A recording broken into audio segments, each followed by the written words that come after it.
ವಿಚಾರವಾಗಿ ಕುಮಾರಸ್ವಾಮಿ ಅವರು ಬಹಳ ಸ್ಪಷ್ಟವಾಗಿ ಹೇಳಿದ್ದಾರೆ.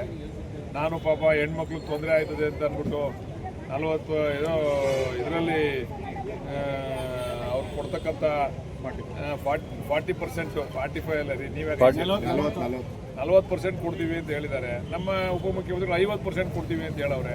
ಸುಮ್ಮನೆ ಎತ್ತು ಕಟ್ಬಿಟ್ಟು ರಾಜಕೀಯ ಮಾಡ್ತಾವ್ರೆ. ಅವರೇನೋ ಒಪ್ಕೊಂಡವ್ರು 40% ಅಂತ, ಅದಕ್ಕಿಂತ ಜಾಸ್ತಿ 10% ನಾವೇ ಕೊಡ್ತಾ ಇದ್ದೀವಲ್ವ. ಅವ್ರೇನೋ ರೈತರನ್ನ ಉದ್ಧಾರ ಮಾಡೋರಂಗೆ ಮಾತಾಡಕ್ಕೆ ಹೋಗಿ ಪಾಪ ಅವರೇ ಹೇಳವ್ರೆ ನಾನು 40% ಕೊಡಿಸ್ತೀನಿ ಅಂತ. ಅದೇ ಕೆಲಸ ನಾವೇ ಮಾಡ್ತೀವಿ, 50% ಕೊಡ್ತಾ ಇದ್ದೀವಿ. ಕುಮಾರಸ್ವಾಮಿ ಅವರು ಅವ್ರು ದಳದವರೆಲ್ಲ ನಮಗೆ ಬೆಂಬಲ ಕೊಡಬೇಕು ಅಂತ ಅವ್ರು ಮನವಿ ಮಾಡ್ತಾರೆ. ಅವರ ಆಲೋಚನೆ ಬರಲ್ಲ. ಇಲ್ಲಿ ಅಭಿವೃದ್ಧಿ ಮಾಡ್ತಕ್ಕಂಥ ಜಾಗದಲ್ಲಿ ಪ್ರತಿ ರೈತರಿಗೂ ಪ್ರತಿ ಎಕರೆಗೂ 50% ಕೊಡಬೇಕು ಅಂತ ತೀರ್ಮಾನ ಮಾಡಿದ್ದೀವಿ. ಕಮರ್ಷಿಯಲ್ ಬೇಕು ಅಂತಂದರೆ 45% ಕೊಡ್ತೀವಿ, ರೆಸಿಡೆನ್ಷಿಯಲ್ ಬೇಕು ಅಂದರೆ 50% ಕೊಡ್ತೀವಿ ನಾವು. ಅವ್ರಿಗಿನ್ನ ಜಾಸ್ತಿ 5-10% ಜಾಸ್ತಿ ಮಾಡಿದ್ದೀವಿ ನಾವು, 10% ಜಾಸ್ತಿ ಮಾಡಿದ್ದೀವಿ. ಸುಮ್ಮನೆ ಅವರು ಬಂದು ಅವ್ರು ಬೇಕು ಅಂತ ರಾಜಕೀಯವಾಗಿ BJP ಅವ್ರು ಮಾಡಿಬಿಟ್ರು ಅಂತ ಬಂದು ಇವ್ರು ಮಾಡೋದು ಎಷ್ಟು ಸೂಕ್ತ ಅಂತ ನಾನು ನಿಮ್ಮನ್ನೇ ಕೇಳಕ್ಕೆ. ಬೈರ್ಮಂಗಲ ಸರ್ಕಲ್ನಲ್ಲಿ ಇಲ್ಲ ಇದು ನನ್ನ ಕನಸಿನ ಯೋಜನೆ, ಇದು ಮಾಡೇ ತೀರ್ತೀನಿ ಅಂದರು. ಅವ್ರ ಕನಸ್ನ ನಾವು ನನಸು ಮಾಡ್ತಾ ಇದ್ದೀವಿ. ಕುಮಾರಸ್ವಾಮಿ ಅವ್ರ ಕನಸ್ನ ನಾವು ನೆನಸು ಮಾಡ್ತಾ ಇದ್ದೀವಿ.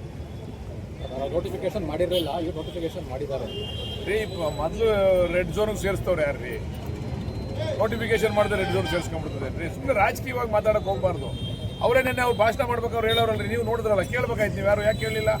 40% ನಾವು ಅವ್ರು 50% ಕೊಡ್ತಾವ್ರಲ್ಲ, ನೀವು ನಾನು ನಿಮ್ಗೆ 40% ಜಾಸ್ತಿ ಕೊಡ್ತಾವ್ರಲ್ಲ, ನೀವು ಯಾಕೆ ಹೋರಾಟ ಮಾಡ್ತಿದ್ದೀರಾ ಅಂತ ನೀವ್ಯಾಕೆ ಕೇಳಲಿಲ್ಲ?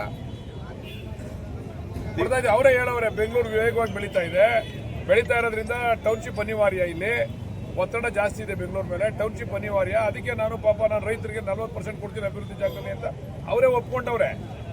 ಈಗ ಅವ್ರು ಒಪ್ಕೊಂಡ್ಮೇಲೆ ನಾವು 50 ಕೊಡ್ತಾ ಇದ್ದೀವಿ, ಅವ್ರಿಗಿನ್ನ 10 ಜಾಸ್ತಿ ಕೊಡ್ತಾ ಇದೀವಿ. ನಾವು ಅದಕ್ಕೆ ಒಪ್ಕೋಬೇಕಲ್ವ? ಅವರು ವಿರೋಧ ದಳದವರು ರಾಜಕೀಯವಾಗಿ ರಾಜಕೀಯ ಮಾಡೋದ್ರೆ ನಮ್ದೇನು ತಕರಾರಿಲ್ಲ. ರೈತರ ಜೊತೆ MLA ಅವರು ಸಭೆ ಮಾಡಬೇಕಾಗಿತ್ತು ಅಂತ ಅವ್ರು ಮಾಡಿ. ಕುಮಾರಸ್ವಾಮಿ ಅವರು ಎಷ್ಟು ಸರಿ ಸಭೆ ಮಾಡಿದ್ರು? ಈಗ ನಾವು ಏನು ರೈತರಿಗೆ ಪರಿಹಾರ ಕೊಡಬೇಕು ಆ ಪರಿಹಾರ ಸೂಕ್ತವಾದಂತ ಕೊಡಿಸ್ತಕ್ಕಂಥದ್ದು ಕೆಲಸ ಮಾಡಬೇಕು. ಬರೀ ಪೊಳ್ಳು ಭಾಷಣಗಳನ್ನ ಮಾಡಿಕೊಂಡು ಸುಳ್ಳು ಸುಳ್ಳು ಹೇಳ್ಕೊಂಡು ಹೋಗ್ತಕ್ಕಂಥದ್ದಕ್ಕೆ ನಾವು ತಯಾರಿಲ್ಲ.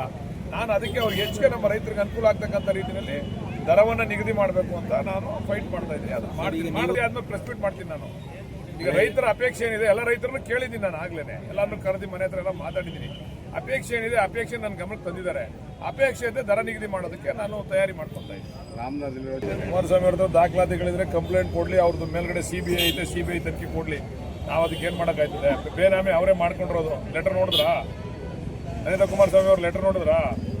ಏನಂತ ಕೊಟ್ಟವ್ರೆ? ಇವರು ಕೊಡಬೇಡಿ, ನೀವು ಅವ್ರ ಹೆಸರಲ್ಲಿ ಪಾಣಿ ಇದೆ ಅಂತ ಅವರು ಕೊಟ್ಬಿಟ್ಟಿರಾ, ನಮಗೆ ಕೊಡಿ ಅಂತ ಲೆಟರ್ ಕೊಟ್ಟೋದು. ಬೇನಾಮಿನ ಏನದು? ದಯಮಾಡಿ ನಾವೆಲ್ಲ ಕೂಡ ಗಾಜಿನ ಮನೇಲಿ ಇದ್ದೀವಿ, ಕಲ್ಲುಡಿಯೋದು ಬೇಡ. ಜನಗಳನ್ನ ದಿಕ್ತಪ್ಪಿಸ್ತಕ್ಕಂಥ ಕೆಲಸ ಬೇಡ. ನೆನ್ನೆ ಅವರೇ ಸ್ಪಷ್ಟವಾಗಿ ಹೇಳವ್ರೆ, ಅಭಿವೃದ್ಧಿ ವಿಚಾರದಲ್ಲಿ ನಮ್ಮೆಲ್ಲರೂ ಮಾರ್ಕೊಂಡ್ಬಿಡ್ತಾರೆ ಅಂತೇಳಿ ನಾನು ಜಾಗ ಕೊಡಕ್ಕೆ ರೆಡಿ ಇದ್ದೆ, 40% ಕೊಡ್ತೀನಿ ಅಂತ ರೆಡಿ ಇದ್ದೆ ಅಂತ ಅವ್ರು ಹೇಳೋರು. ನಾವು 50 ಕೊಡ್ತಾ ಇದ್ದೀವಪ್ಪ. ಮತ್ತೆ ಎತ್ಕಟ್ಟ ಕೆಲಸ ಅಲ್ವಾ ಇದು? ಹೇಳಿ, ನೀವೇ ಹೇಳಿ ಮಾಧ್ಯಮದವರು. ಎತ್ಕಟ್ಟ ಕೆಲಸ ಅಲ್ವಾ ಇದು? 40 ನಾವು 10% ಎಕ್ಸ್ಟ್ರಾ ಕೊಡ್ತಾ ಇದ್ದೀವಿ. ಒಪ್ಪಿಸ್ಬೇಕಲ್ವ ರೈತರಿಗೆ?